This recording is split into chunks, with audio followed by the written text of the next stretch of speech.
అవ్వమ్మ చాలా చక్కగా పద్ధతి నేర్పించింది ఆదాంకి. మనకు తెలియట్లే.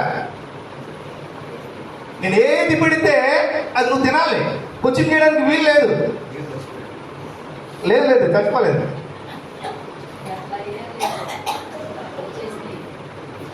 ఇప్పుడు లేదు, ఏది పెడితే తినాలి. అందుకనే ఒక ఆయన క్వశ్చన్కి ఇంటర్వ్యూకి వెళ్ళిన తర్వాత క్వశ్చన్ అడిగాడంట, బ్యాచిలర్కి పెళ్లి చేసుకున్నవాడికి తేడా ఏంటి అన్నాడు. బ్యాచిలర్ ఏది పడితే తింటాడో, పెళ్ళి ఏది పెడితే తింటాడు. హల్లెలూయా. అందరూ అలాగే తింటున్నారా? ఊరకనే తిన్నట్టు నటిస్తారు కానీ చేరే. అయితే బైబిల్ గ్రంథము ఈ వివాహమును చాలా శ్రేష్టంగా దేవుడు ఏర్పరిచాడు. ఎందుకంటే ప్రతి సమయం ముందు కూడా, లేకపోతే ప్రతి ఆలోచన కూడా అది సరైన మార్గంగా, అది సరైన జీవితంగా నడపబడాలంటే అది దేవునికి ఉద్దేశాన్ని ఎరిగిందిగా, అది దేవునికి ఖచ్చితమైన వారుగా మనం నడవగలగాలి. రాత్రి కొద్ది నిమిషాలు, ఇంకా 10 నిమిషాలు మాత్రమే ఆ టైం ఉంది. ఆ టైంను బట్టి నేను ముగిస్తాను. మన శారీరక జీవితంలో వివాహం అనేది అది చాలా ప్రాముఖ్యమైన క్రియ. ఎదిగిన పిల్లలను చూసి తల్లిదండ్రులు ఆశపడతా ఉంటారు. నా కొడుకు లేకపోతే నా కుమార్తెకి ఒక ప్రత్యేకమైన ఒక కుటుంబం నుంచి ఒక పిల్లని తీసుకొచ్చి నా కొడుకు కుమార్తెకి ఒక చక్కనైన జంటను ఏర్పరిచి ఆ జంట ద్వారా, వారి బిడ్డల ద్వారా ఆనందించాలని దావీదు వారిని దీవిస్తూ సెలవిస్తున్న మాట అదే. ఆయన అంటాడు, సియోనులో నుండి యెహోవా నిన్ను ఆశీర్వదించును, నీ జీవితకాలం అంతయు యెరూషలేమునకు క్షేమం కలుగుట చూచెదవు, నీ పిల్లల పిల్లలను చూచెదవు, ఇశ్రాయేలునకు సమాధానం ఉండును గాక. హల్లెలూయా, హల్లెలూయా అని అంటాడు. ఇశ్రాయేలుకి సమాధానం ఉంటుందయ్యా. ఎప్పుడయ్యా అంటే, అయ్యా నువ్వు జీవితకాలం అంతా కూడా యెరూషలేమునకు క్షేమం కలుగుట చూస్తావు. ఎప్పుడో తెలుసా? పరిస్థితులను అర్థం చేసుకున్నాడు. కొత్తగా సాఫ్ట్వేర్ చదువుకున్న ఒక అబ్బాయి ఆవిడ చదువుకున్న ఆవిడతో ఎలా వేగాలో తెలియక కంప్యూటర్ దగ్గరికి వెళ్ళి అడిగాడంట, హౌ టు హ్యాండిల్ వైఫ్, భార్యను నేను ఎలా కంట్రోల్ చేయాలన్నాడంట. ఇప్పుడంటే ఈ టెక్నాలజీ వచ్చి రకరకాల రోజులు చెప్తుంది. ఆ రోజుల్లో కంప్యూటర్ తెల్లమొక్క వేసిందంట, వైట్ పేజ్ వచ్చేది. ఏంటంటే మాకు కూడా అర్థం కావట్లేదు, మీకు కూడా ట్రై చేస్తా ఉన్నాం. ఒక ఆవిడ్ని ఎలా అంటే నీ భార్యని ఎలా కంట్రోల్ చేయాలో మాకు అర్థం కావట్లా. కానీ బైబిల్ గ్రంథం ఒక భార్యాభర్త, ఒక జంట కలిగిన వాళ్ళు, దేవునికి ఆశీర్వాదం కలిగిన వాళ్ళు ఎలా ఉండాలో బైబిల్ గ్రంథం నేర్పిస్తుంది. రిఫరెన్స్ చూపించలేదు కానీ దేవునికి మాట చెప్తారు. దేవుడే మన బ్రతుకులలో ఒక జంటను దేవుడు ఏర్పరిచాడు. అది దేవుడు సెలవిచ్చాడు. ఈరోజు ఎవరన్నా పిలిచి, అయ్యా నీకు మంచి పెళ్లి సంబంధం ఎవరు చూశారయ్యా అంటే ఏం చెప్తాం? అంటే మీ పెళ్లి సంబంధం ఎవరు చూశారు? మీ పెళ్లి సంబంధం ఎవరు చూశారు? అయ్యగారు చూశారు. మీ పెళ్లి సంబంధం ఎవరు చూశారు? ఇది కూడా అయ్యగారు చేశారు. అమ్మగారు మీ పెళ్లి సంబంధం ఎవరు చూశారు?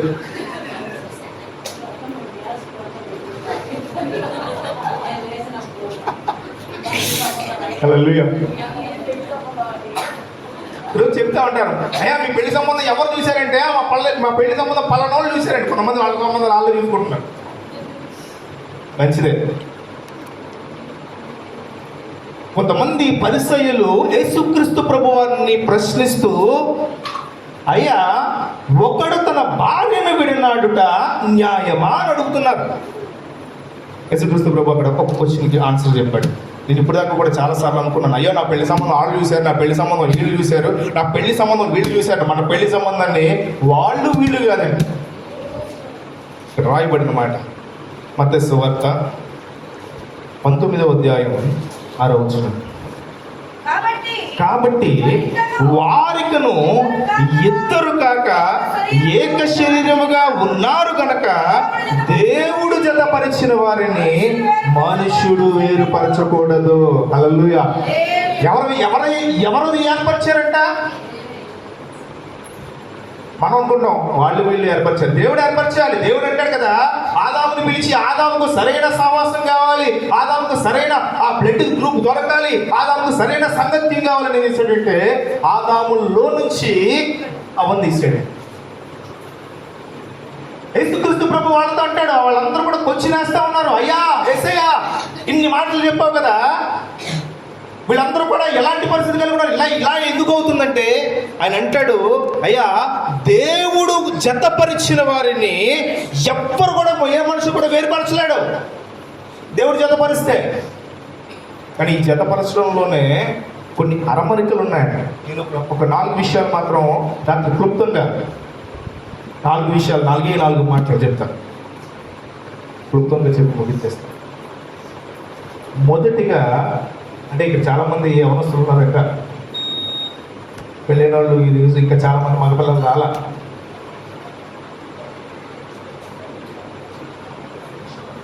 మొదటిగా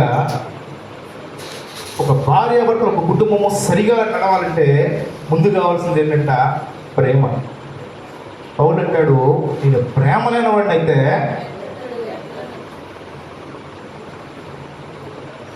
చాలా మాటలు ఉన్నాయండి. ఈరోజు 143 అనే మాట, ఈరోజు ఐ లవ్ యూ అనే మాట చాలా విచ్చలవిడిగా ఇష్టానుసారంగా మాట్లాడుకుంటున్నారు. అంత ముందు దాకా ఆ పక్కింటమ్మాయినో ఈ పక్కింటమ్మాయినో ఈ సందులో అమ్మాయినో ప్రైవేట్లో అమ్మాయినో ఆ ఆఫీస్లో అమ్మాయినో ఈ అమ్మాయినో లవ్ చేసుకునే వాళ్ళు ఇప్పుడు అలా కాదు. కొత్త యాప్లు వచ్చినాయి, ఫ్రెండ్ యాప్ అని, డేటింగ్ యాప్ అని, ఆ యాప్ అని, ఈ యాప్ అని ఇష్టానుసారంగా అసలు సంకర జాత అంటారు కదా, అట్లా తయారైపోయింది ఈరోజు ప్రేమలంటే. ప్రేమ వివాహానికి నేను ఎదురు కాదు, కానీ మన ఆత్మీయ జీవితంలో పెంచిన తల్లిదండ్రులు, మనం పెరిగిన కుటుంబ బాధ్యత, మన పరిస్థితులు అవి మన కన్న వాళ్ళకి కన్నీళ్ళు తెప్పించకూడదు. హల్లెలూయా. అయితే ఈ భార్య భర్త ప్రేమ గురించి మాట్లాడుతుంటే, ఒక భర్త బయట ఎన్నో బాధలు భరించుకుంటూ వస్తాడంట, ఉద్యోగ విషయంలో కానీ, వ్యాపార విషయంలో కానీ, బయట మాట్లాడే విషయంలో, సంపాదన విషయంలో. కానీ దేవుని యొక్క మాట అంటుంది, నువ్వు ఎప్పుడైతే బయట నుంచి లోపలికి వస్తావో, నువ్వు కలెక్టర్ అయినా, ఎలాంటి అధికారి అయినా సరే, చెప్పులు బయట విడిచినట్టుగా నీ సమస్యలన్నీ బయట విడిచి భార్యతో, కుటుంబంతో, పిల్లలతో ఎలా ఉండాలి తెలుసా? ప్రేమగా ఉండాలి. హల్లెలూయా. ప్రేమ కలిగిన మాటలు మాట్లాడాలి. అప్పుడు ఈ కుటుంబంలో కూడా సమస్యలు ఉండాలి, కలపలు ఉండవు. బయట ఉన్న సమస్యలన్నీ నెత్తి మీద వేసుకొచ్చి ఇంట్లోకి చెప్పులతో పాటు వాటిని వేసుకొచ్చి ఇంట్లో గొడవ పడతా ఉంటే వారి జీవితాల్లో, లేకపోతే వారి విషయాల్లో ఎక్కడ సంతోషం ఉంటుంది, ఇక్కడ సమాధానం ఉంటుంది. రాత్రి దేవుని యొక్క సన్నిధిని బట్టి మన ఆత్మస్థితిని దేవుడు గమనించుకుంటూ, మనము ఏ స్థితిలో, మనము ఎలాంటి పరిస్థితుల్లో మనము దేవుని యొక్క సహవాసం, మనం లేకపోతే దేవుని యొక్క విలువ కలిగిన వారిగా మన జీవితం ఉంటున్నాం కోరుకుంటున్నాం. అదే చోట దేవుడు కోరుకునే మాట ఏంటంటే క్షమాపణ. ఏ కుటుంబంలో అయితే క్షమించగలిగిన, ఏ భార్య భర్తల్లో అయితే క్షమించగలిగిన హృదయం లేదో వారి జీవితాలు సరిగా ఉండవు. జాగ్రత్తగా గమనించండి. ఎవరికైతే నేను ఆయనకంటే బాగా చదువుకున్నాను, నేను ఆయనకంటే మంచి ఉద్యోగం చేస్తాను, మా అమ్మా నాన్న బాగా పెంచి నాకు 10 లక్షల కట్నం ఇచ్చిన వాళ్ళు తెచ్చారు ఇక్కడికి, ఏ కుటుంబంలో అయితే క్షమాపణ లేని హృదయాలు, క్షమాపణ లేని ఆ యొక్క జనాలు ఉంటారో ఆ కుటుంబం సరిగా ఉండదు. ఎందుకంటే బైబిల్ గ్రంథం చాలా స్పష్టంగా సెలవిస్తుందండి. యాకోబు విషయంలో కాదు, ఇస్సాకు ఆ పెళ్లి విషయంలో, ఇష్మాయేలు వాళ్ళ పెళ్లి విషయంలో తేడాలు వచ్చినప్పుడు శారముకి ఆదాముకి గొడవలు వచ్చి, శారముకి అబ్రహాంకి గొడవలు వచ్చినాయి. అలాగే రెబెకాకి ఇస్సాకు గొడవలు వచ్చినాయి. ఒక కాపురంలో గొడవలు లేవంటే అది సరైన కాపురం కాదంట. ఒకరోజు ఒక పాస్టర్ గారు స్టేజ్ మీదకి అందరిని పిలిచాడంట. యవనస్తులైన జంటలందరినీ పిలిచి, కొంతమంది జంటలు పిలిచి, మీలో ఎవరు గొడవ పడకుండా ఎన్ని సంవత్సరాలు సహవాసం చేశారో, సహజీవనం చేశారో వాళ్ళందరూ కూడా రన్నంటే వీళ్ళెవరు కూడా మాట్లాడలేకపోయారంట. ఒక జంట మాత్రం బయటకు వచ్చి 25 సంవత్సరాల నుంచి మేము ఎప్పుడు కూడా గొడవ పడలేదు అని ముందుకు వచ్చారంట. ముందుకు వస్తే వాళ్ళని ఇంటర్వ్యూ ప్రారంభించారు. అమ్మా, 25 సంవత్సరాలు మీరు గొడవ పడకుండా ఉన్నారా? ఎంత సంతోషం తల్లి. అయితే 25 సంవత్సరాలు గొడవ పడకుండా మీ కుటుంబం ఉంది కాబట్టి మీరు అలా ఎలా ఉండగలిగారో మాకు కొంచెం సలహాలు సూచనలు ఇస్తారంటే, వీళ్ళిద్దరూ పెళ్ళైన రోజు రాత్రి ఒక మాట అనుకున్నారంట. ఏమంటారు తెలుసా? నాకు కోపం వస్తే నేను వరండాలో పడుకుంటాను, నీకు కోపం వస్తే నువ్వు వీళ్ళు వరండాలో పడుకో, నేను మంచం మీద పడుకుంటాను. ఆయన అన్నాడు, ఓకే, మంచి డెసిషన్. నీ కోపం వచ్చినప్పుడు ఎవరు కోపం వస్తే వాళ్ళు బయటికి పడుకోవాలి, మిగతా చక్కగా మంచం మీద పడుకోవచ్చు.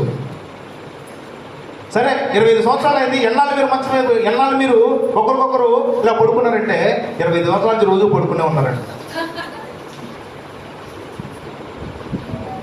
మరి పిల్లల మాట దేవుడికి మేము గొడవ పడకూడదని మాత్రం నిర్ణయించుకున్నాం, గొడవ పడలేదు అంతే, మరి మాకు ఇచ్చేది. హల్లెలూయా. ఈ క్షమించగలిగే మనస్సు లేకపోతే దేవునిలో కూడా ఎదగలేమండి. హల్లెలూయా. వస్తాయి, పొరపాట్లు వస్తాయి. ఉప్పు తక్కువైందనో, కారం తక్కువైందనో, మీ అమ్మ నాన్న నుంచి కట్నం తేలేదనో, మీ ఇంట్లో నన్ను సరిగా చూడలేదనో, నన్ను తీసుకెళ్ళిన చోట నన్ను సరిగా గౌరవించలేదనో, ఎప్పుడైతే ఈ యొక్క వివాహ బంధంలో ఇవి లేకపోతే, ఈ క్షమాగుణం అనే మాట లేకపోతే వారి జీవితాలకు అర్థం లేదండి. అలా లేకపోతే అబ్రహాము శారా ఉండేవాళ్ళు కాదు, రిబ్కా ఇస్సాకు ఉండేవాళ్ళు కాదు. కానీ ఈరోజు మన ఆత్మీయ జీవితంలో జాగ్రత్తగా గమనించితే, దేవుడు మందిరంలో ఉన్నా సరే, దేవుడి యొక్క మందిరంలో పేరు పెట్టబడి పిలవబడినా సరే, మన ఆత్మీయ జీవితంలో క్షమించే కొనలేదు. ఒక ఆవిడని పిలిచి, ఒక ఆవిడ రోజు ప్రార్థనకు వస్తుందంట. దైవజనుడికి వచ్చి దగ్గరకు వచ్చి అడుగుతుంది, అందరికీ స్వస్థతలు వస్తున్నాయి, నాకు ఎందుకు రావట్లేదు స్వస్థత అని అడిగితే ఆయన అన్నాడంట దైవజనుడు, అమ్మ, నువ్వెవరిని క్షమించాలి? నువ్వు ఒకరిని క్షమించాలంటే ఎవరయ్యా అంటే, మీ ఆయన్ని క్షమించావా? ఇప్పుడు తిడతా ఉంటావు అంటే, ఇదిగో ప్రపంచంలో అందరినీ క్షమించా, ఆయన ఒక్కడిని నేను క్షమించలేదు. మర్చిపోలేదు. కొంతమంది తమ ఇష్టానుసారం తాగించుకుంటున్న వాళ్ళు ఉన్నారు, సిగరెట్లు కాల్చే వాళ్ళు ఉన్నారు, ఇష్టానుసారమైన మాటలతో హింసించే వాళ్ళు ఉండొచ్చు. కానీ ఒక భర్తను భార్య క్షమించలేకపోతే, ఒక భార్యను భర్త క్షమించలేకపోతే ఆత్మీయ జీవితంలో ఎదుగుదల ఏముండదండి. హల్లెలూయా. మరొక మాట, మూడో మాట, శ్రేష్టమైన మాట. ఒక భార్య భర్తలు లేకపోతే ఒక కుటుంబము అన్యోన్యంగా సాగాలంటే కావలసిన ప్రత్యేకమైన విషయం ఏంటంటే కమ్యూనికేషన్, సంభాషణ. హల్లెలూయా. పెళ్ళిన కొత్తలో బాగా మాట్లాడుకుంటారంట. అన్నం తిన్నావా? క్యారేజ్ గట్టి మరి అన్నం తిన్నారా?